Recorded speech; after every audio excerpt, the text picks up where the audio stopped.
అలవాట్లు మారుతున్నాయి. వారి చేతుల్లో మొబైల్ ఫోన్స్ కనిపిస్తున్నాయి. టీవీ చూడడం ఎక్కువవుతోంది. ఇలాంటి పరిస్థితుల్లో ఎన్నో కంటి రుగ్మతలు చుట్టుముడుతున్నాయి. అలాంటి వాటిలో ఒకటి లేజీ ఐ. 8 ఏళ్లలోపే గుర్తించి తీరాల్సిన ఈ సమస్య గురించి మరిన్ని వివరాలు ఇప్పుడు తెలుసుకుందాం.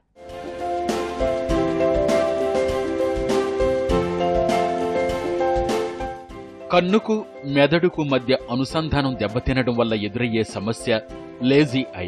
దృష్టి దోషాల వల్ల కావచ్చు, మరే ఇతర కారణాల వల్ల కావచ్చు. కంటి చూపు సమస్యలు ఉన్నప్పుడు లేజీ ఐ సమస్య మొదలవుతుంది. చూపులో సమస్య ఉన్నప్పుడు మెదడు, కంటికి మధ్య చూపు సంబంధిత నాడీ ప్రసారం క్షీణిస్తుంది.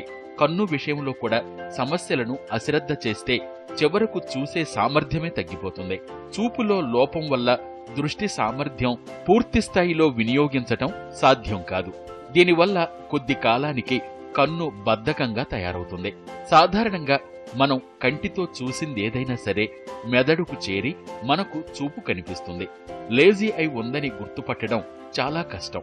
ఎందుకంటే చూడటానికి 2 కళ్ళు బాగానే ఉన్నట్లు అనిపిస్తాయి. అయితే ఒక కంటి నుంచి మెదడుకు అందే స్పష్టత క్రమంగా తగ్గిపోతూ ఉంటుంది. ఫలితంగా అంతగా నాణ్యత లేని సంకేతాలను క్రమంగా మెదడు తిరస్కరిస్తూ ఉంటుంది. ఫలితంగా ఒక కంటి చూపు తగ్గిపోతూ వస్తుంది. ఈ ప్రక్రియను సప్రెషన్ అంటారు. కంటికి ఏ జబ్బు లేకుండా, దృష్టి లోపము లేకుండా కన్ను సరిగా పని చేయనప్పుడు దీన్ని లేజీ ఐ అంటారు. లేజీ ఐ రావడానికి ఎన్నో కారణాలు ఉన్నాయి. బిడ్డ పుట్టిన తర్వాత కాంతి కిరణాలు కంటిలో ప్రవేశిస్తుంటాయి.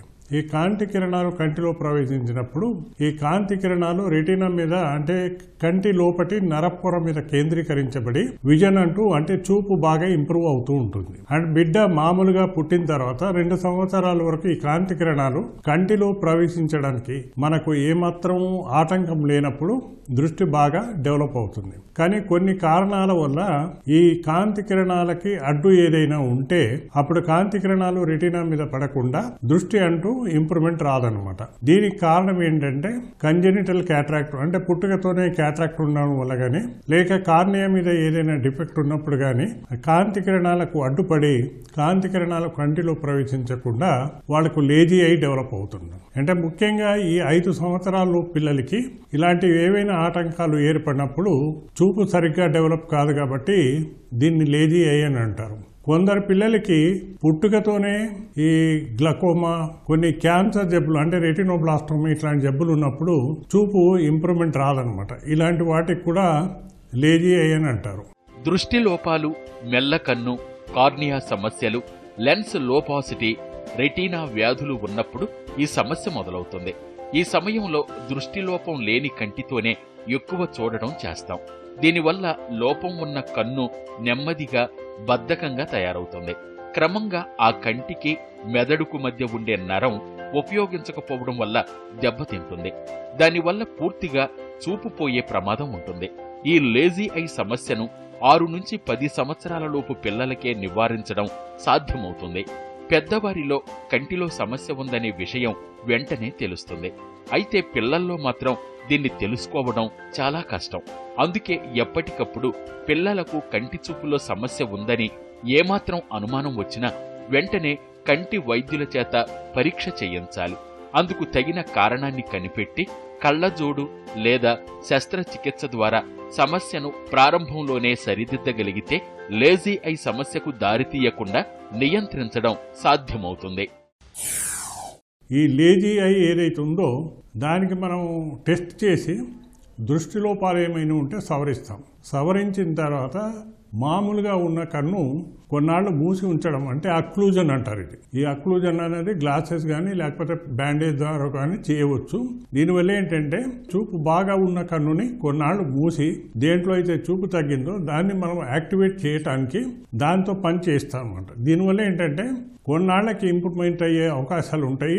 ఈ లేజీ అని మనం చిన్నప్పుడు తొందరగా గుర్తిస్తే ఈ అక్లూజన్ పద్ధతి ద్వారా మనం ఇంప్రూవ్మెంట్ చేసే అవకాశం ఉంటుంది. ఇది కాకుండా కొందరికి ఏంటంటే దీనికి పినలైజేషన్ అంటారు. పినలైజేషన్ అంటే ఈ లేజీ ఐ పని చేయాలంటే రెండవ కన్ను అంటే బాగా చూపున్న కన్నును అట్రపిన్ ఐ డ్రాప్స్ యూజ్ చేయడం ద్వారా అది డైలేట్ అయ్యి ప్యూపుల్ డైలేట్ అయ్యి అది ఏమీ పని చేయకుండా ఉంటుందన్నమాట. అలాంటప్పుడు ఈ లేజీ యాక్టివేట్ అయ్యే అవకాశాలు కూడా ఉంటాయి. దీనివల్ల కూడా విజన్ ఇంప్రూవ్మెంట్ వచ్చే అవకాశం ఉంటుంది. ఒకవేళ కనుక దృష్టిలోపం ఎక్కువగా ఉంటే లేజీ ఐలో అలాంటి వాళ్ళకి మనం పరీక్ష చేసి అవసరమైతే కాంటాక్ట్ లెన్స్ యూజ్ చేసి మిగతా కన్నుని నార్మల్గా పెట్టడం ద్వారా కూడా ఇంప్రూవ్మెంట్ వచ్చే అవకాశం ఉంటుంది. మిగతా కంటి సమస్యల సంగతి ఎలా ఉన్నా పిల్లల్లో మెల్లకన్ను విషయాన్ని మాత్రం తల్లిదండ్రులు అశ్రద్ధ చేస్తుంటారు. పైగా అది అదృష్టంగా భావిస్తారు. దీనిలో 2 రకాలుంటాయి. కనుగుడ్డు ముక్కువైపు తిరిగి ఉండే స్థితిని ఈసోట్రోపియా అంటారు. దీనికి విరుద్ధంగా కన్నుగుడ్డు ముక్కుకు వ్యతిరేక దిశలో తిరిగి ఉండటాన్ని ఎక్సోట్రోపియా అంటారు. మెల్లకన్ను ద్వారా మెదడుకు వెళ్లే దృశ్యం అస్పష్టంగా ఉంటుంది. దాంతో మెదడు అస్పష్ట దృశ్యాన్ని పంపించే కన్ను నుంచి వచ్చే సంకేతాల్ని తీసుకోక లేజీ ఐ సమస్యకు దారితీస్తుంది. అందుకే మిగతా కంటి సమస్యలతో పోలిస్తే పిల్లల మెల్లకన్ను విషయంలో శ్రద్ధ పెట్టి వీలైనంత త్వరగా శస్త్రచికిత్స ద్వారా దృష్టి దోషాలను సరిచెయ్యవలసి ఉంటుంది. లేజీ ఐ సమస్యను 8 ఏళ్లలోపే గుర్తించటం వల్ల కొన్ని వ్యాయామాల ద్వారా దీన్ని సరిచెయ్యవచ్చు. బాగా కనిపించే కంటిని మూసి ఉంచి లోపం ఉన్న కన్నుతో దగ్గర దూరం చూస్తూ ఉండాలి. దీన్ని ప్యాచింగ్ అంటారు. లేజీ ఐ సమస్యలు ఒక్కసారి మొదలయ్యాయంటే పిల్లల భవిష్యత్ ప్రమాదకరంగా మారుతుంది. పెద్దవారిలోనూ ఈ సమస్య రావడానికి ఆస్కారం ఉన్నప్పటికీ వారు దాన్ని వెంటనే గుర్తించి తగ్గించుకోవటంలో పెద్ద సమస్యేమీ ఉండదు. అందుకే పిల్లలకు ఎప్పటికప్పుడు వైద్య పరీక్షలు చేయిస్తూ ఉండాలి.